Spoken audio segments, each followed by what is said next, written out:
There has been a lot of controversy regarding, Elon Musk's salutes when it came to, I think it was Trump's inauguration, right? When they were finally the president, right?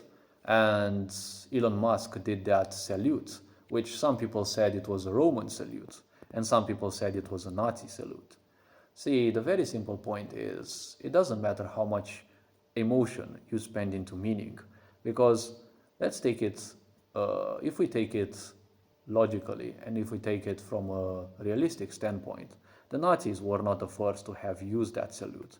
Yes, a lot of negative connotation was attached to them by the social media, by the mainstream, but you have to understand one thing. The mainstream media is the slaughterhouse where the sheep are being herded, right? It is the sunken place where you don't want to go. So maybe Nazism was not that horrible as they might think. All political regimes that you may look at, none of them actually had just cuteness, politeness, and, good things, right? Political correctness is only a communist thing because only in an authoritarian regime will you require something like that. They also call it in your face political correctness because it only serves those in politics, not you, right? So that salute was also used apparently by the Romans. Obviously, they were also not the first ones to have used it. How many billions of people have existed, and tribes and nations, that we don't know nothing about in history? If you look at the history of the world, especially in Europe, it kind of starts, with a few bits here, a few bits there. It's like nothing ever happened, right? And now, you've got some Alexander the Great, then you jump a bit into the future, some things here, some things there. It's like, a whole lot of history is missing, right?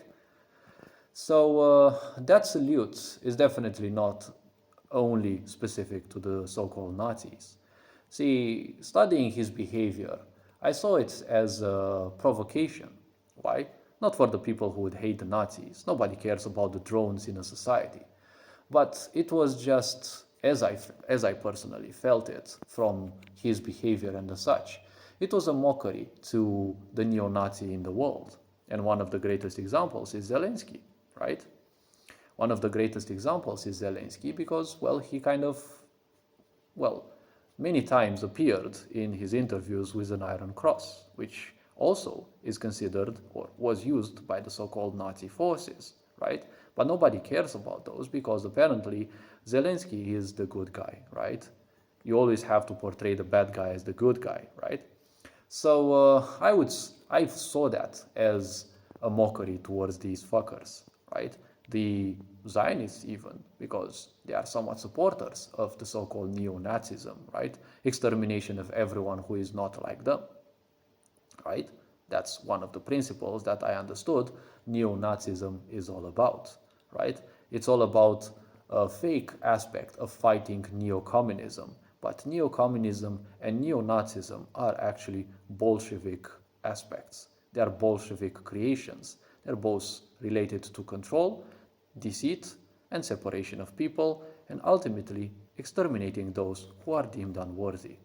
What are the Zionists, aka the Bolsheviks, worshipping as a Bible? The Talmudic principles. What do they say? Everyone else is not worthy of their lives. They're worse even their animals, and their only purpose is to be killed, right? So this is the world where we live in. You have to understand politics. Well, it's a nice word that sounds very similar to pile of ticks, right? Those parasites, because politicians are nothing else than that. You can't care much, you shouldn't care much about those, because politics, just like religion, they always tell you to look outside, to focus on them, right? Love me, hate me, but don't ignore me, right? You can't trust politicians that they will help you because most, if not all of them, are kind of a bit about separation. Everyone else is the bad guys, they are the good guys, they are the ones who will bring change. We'll see how Trump will fare, though, if he actually takes into account whatever he said. But we cannot trust much about Elon Musk also, Don't forget he was the one always telling you that you're already a cyborg and that sooner or later you will have a microchip within you. Wasn't that supposed to be the beast's mark? Maybe, we don't know. Do you think these clowns actually want your good? Well, they do have a lot of power, so, well, hopefully they will do less harm than the predecessors. But we will live and we shall see.